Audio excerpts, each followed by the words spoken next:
Depois a gente volta para falar o passo a passo, gente, porque a gente tem um encontro marcado. Sabe com quem?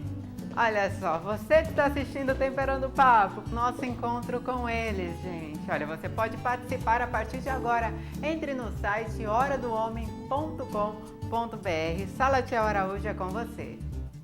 Ariane, nós já falamos aqui no programa em outra oportunidade sobre andropausa e hoje nós vamos bater um papo sobre modulação hormonal. Vamos tirar suas dúvidas sobre como funciona esse processo, modulação ou reposição hormonal. Isso já é uma questão que o doutor vai começar explicando para a gente. O doutor Cláudio Guimarães, urologista, Ale Limite, personal clínico, e doutor Gustavo Jimenez, endocrinologista. Doutor Cláudio, Ale, Gustavo, sejam bem-vindos. Doutor Gustavo, o correto é modulação hormonal ou reposição? Bom, Salatiel, na realidade, existem as duas formas de se tratar de problemas hormonais. A reposição, o que é? É você suplementar o hormônio quando ele está abaixo do que é considerado o nível normal. Por exemplo, a testosterona, um dos hormônios que são mais comumente usados como referência, está mais na mídia. O nível considerado normal dela varia entre 300 e 800 no homem adulto. Então, se tiver abaixo de 300, seria feita uma reposição. Se estiver entre 300 e 800, você suplementar, você está fazendo uma modulação. Por que você faz uma modulação? Muitas vezes, a testosterona estando num nível considerado normal, entre 300 e 800, ela está muito próxima do limite mínimo, que seria 300. Por exemplo, eu estaria em 310. Ela está, então, normal? Está normal, mas está muito próximo do seu limite mínimo. Então, isso já traz repercussões clínicas e físicas que sim, pode se indicar uma suplementação da testosterona. Então, nesse caso, você estaria fazendo uma modulação hormonal e não uma reposição hormonal. Agora, falando nessa parte física, Ale, qual a vantagem da modulação ou reposição hormonal? Como isso reflete no dia a dia do homem? Perfeito, Salatiel. Essa é uma pergunta muito boa, né? Como já falamos em alguns programas, a importância da atividade física e sim reduzir os níveis de percentual de gordura. Porque às vezes, até como o doutor Gustavo acabou de falar, os níveis estão dentro da normalidade, porém essa testosterona não está sendo bem utilizada devido à condição pelo percentual alto da gordura, né? Porque os receptores, eles às vezes são muito parecidos, então a gente acaba, né, a gordura pelo alto nível de estradiol, estrogênio, acaba roubando essa testosterona e fazendo essa conversão e essa testosterona ficando não tão disponível. Agora, a ideia de fazer uma reposição, em alguns grandes dos casos, no ramo da atividade física, é potencializar o ganho de massa muscular, né, acelerando síntese proteica, acelerando vários componentes que podem facilitar a melhora da condição física, né? Então, aquela pessoa que às vezes não consegue treinar porque não tem uma disposição, não consegue acordar cedo, né, o sistema imune está baixo, então às vezes essa reposição pode favorecer nesses conceitos assim para atividade física. Muito bom. Doutor Cláudio, como que é feito esse tratamento de modulação ou reposição? Então, Salatiel, geralmente o paciente procura o urologista com mais ou menos uns 40 anos de idade. Ele vem com essa queixa de um baixo apetite sexual, tá? Associado geralmente à fraqueza, disfunção erétil, aumento do peso, né, da cintura abdominal. Nesses casos, tem vários tipos de forma de reposição. Você tem que avaliar, através de exames, se realmente essa testosterona está abaixo do limite inferior para adultos jovens. E aí você faz a reposição. Você pode fazer uma injeção intramuscular de depósito, no qual você mantém um limiar adequado durante todo o período de tratamento, tá? Você pode usar medicamentos injetáveis no qual ele dá picos de testosterona, mas logo ocorre uma queda abrupta dessa testosterona. Então, é uma maneira que o paciente se sente bem no início e se sente mal depois. Nos Estados Unidos, utiliza-se muito medicamento via oral, só que você tem que fazer um acompanhamento hepático dele aí, porque as enzimas hepáticas podem alterar. No Brasil não se usa esse tipo de tratamento.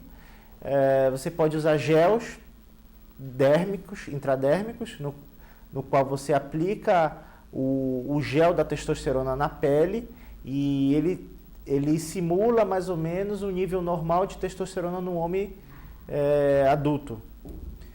Ou você faz implantes intradérmicos, no qual você implanta e tem os picos fisiológicos de testosterona durante o dia. É o que mais mimetiza a testosterona circadiana do homem. Doutor Cláudio, você falou sobre a questão hepática. Agora eu tenho uma pergunta para o doutor Gustavo. Quando eu estava lendo sobre o assunto, né, eu pesquiso antes da entrevista, eu li alguma coisa relacionada a disruptores endócrinos. É isso? O que seria isso, doutor? Isso é um assunto que está muito em moda no momento, várias pesquisas a respeito. O que são disruptores endócrinos?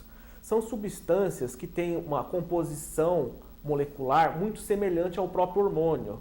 Por exemplo, existem os famosos xenoestrogênios. O que são isso? São substâncias que têm uma característica similar ao estrogênio. Então ele acaba se ligando no receptor que o estrogênio se ligaria normalmente. Mas ele não vai ter o mesmo efeito fisiológico do estrogênio. Então ele pode provocar vários problemas de saúde com relação a isso.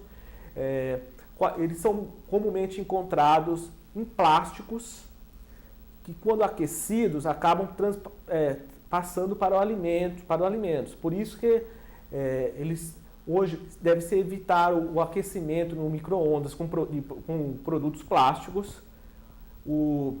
Dentro desses produtos, o mais conhecido é o bisfenol A, que além dos plásticos de embalagem, também são encontrados na mamadeira, em pesticidas e em outras substâncias, até mesmo em produtos dermatológicos. E isso causa vários problemas. Está relacionado também à diabetes, à obesidade. Alguns interferem, por exemplo, numa enzima, a deiodase, que ela transforma o hormônio T4, produzido pela tireoide, em T3, que é sua forma ativa. E isso acaba levando a um hipotiroidismo, que muitas vezes não é diagnosticado em exames laboratoriais de rotina. Bem interessante o assunto complexo, mas agora é a sua pergunta. Você que participa conosco pela Hora do Homem, né, no nosso site horadohomem.com.br. Ariane Fonseca. Salatiel, tem muitas perguntas aqui, inclusive a Ângela, do Rio de Janeiro. Ela quer saber das pessoas que fazem uso indiscriminado de anabolizantes. Quais as consequências? Ale. Bom, Ariane, essa é uma pergunta muito interessante, né? A gente vê isso acontecendo muito nas academias, tanto no homem quanto na mulher, o uso indiscriminado de alguns tipos de hormônios, né?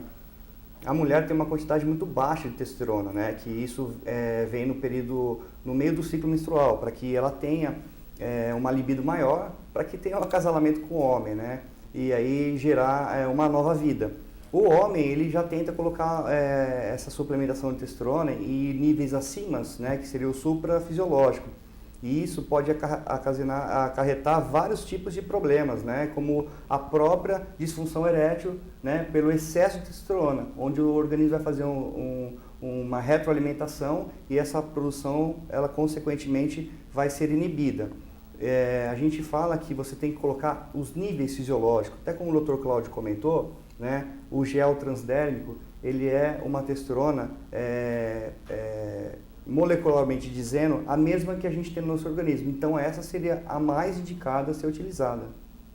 Os assuntos são muito abrangentes e infelizmente a gente não consegue aqui entrar em detalhes e responder todas as suas questões, mas não se preocupe, acesse horadohomem.com.br, envie sua pergunta, sua dúvida, os nossos especialistas vão responder para você em off, por e-mail, manter contato mesmo para ajudar. Nosso objetivo é esse, informar. Agora só uma última pergunta para finalizar. Doutor Cláudio, a modulação hormonal, a reposição, ela é temporária ou é contínua? Não pode parar? Então, ela é temporária, né? Você não pode fazer uma reposição hormonal ad eterno. Você tem que fazer um acompanhamento desse paciente a cada 3 meses, 6 meses, e você tem que ver Outros fatores também, ver se o paciente tem apneia do sono, se ele tem riscos de trombose através de um hematócrito elevado, entendeu? Ou ele tem sintomas prostáticos, você tem que avaliar esse paciente dosando PSA a cada 3, 6 meses. E você mantém essa medicação, essa reposição, por um tempo de mais ou menos 1, 2 anos no máximo. E aí você dá uma pausa e avalia novamente o paciente e vê se ele tem necessidade de fazer essa nova reposição. Doutores, muito obrigado. Essa foi a Hora do Homem de hoje. Ariane, até quarta-feira. E essa foi a Hora do Homem de hoje, gente. Muito obrigada, Salatiel Araújo. No próximo programa, quarta-feira que vem, vamos falar sobre infertilidade. E você já pode começar a participar. É só entrar no site horadohomem.com.br.